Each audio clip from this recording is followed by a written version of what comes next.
আমাদের এই যে জুলাই অভ্যুত্থান যখন চলেছে, মার্কিন সাময়িকী টাইম ম্যাগাজিনের টাইম 100 নেক্সট 2024 তালিকায় স্থান পেয়েছেন বৈষম্য বিরোধী ছাত্র আন্দোলনের অন্যতম সমন্বয়ক ও অন্তর্বর্তী সরকারের তথ্য ও সম্প্রচার উপদেষ্টা নাহিদ ইসলাম। প্রকাশিত ওই তালিকায় নাহিদ ইসলামকে লিডারশিপ ক্যাটাগরিতে অন্তর্ভুক্ত করা হয়েছে। সাময়িকীটিতে বলা হয়েছে, বিশ্বের সবচেয়ে প্রভাবশালী ব্যক্তিদের মধ্যে একজনকে ক্ষমতাচ্যুত হতে সাহায্য করার জন্য ২৬ বছরের বেশি বয়স পার হতে হয়নি নাহিদ ইসলামকে।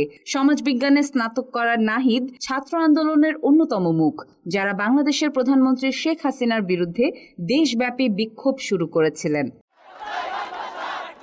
এতে আরো বলা হয়েছে, অনেক প্রতিবাদী নেতার মধ্যে অন্যতম নাহিদ দেশের কুখ্যাত গোয়েন্দা সংস্থার হাতে নির্যাতিত হওয়ার পরে আরো ব্যাপকভাবে পরিচিত হয়ে ওঠেন। কিছুদিন পরেই তিনি ছাত্রদের এক দফা দাবি তুলে ধরেন, হাসিনাকে পদত্যাগ করতে হবে। কয়েক সপ্তাহের বিক্ষোভের পর ৫ আগস্ট শেখ হাসিনা দেশ ছেড়ে পালিয়ে যান।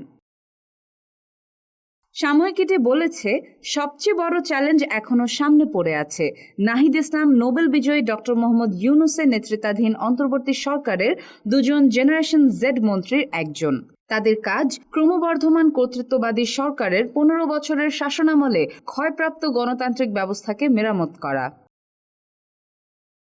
Desk report, daily Bangladesh.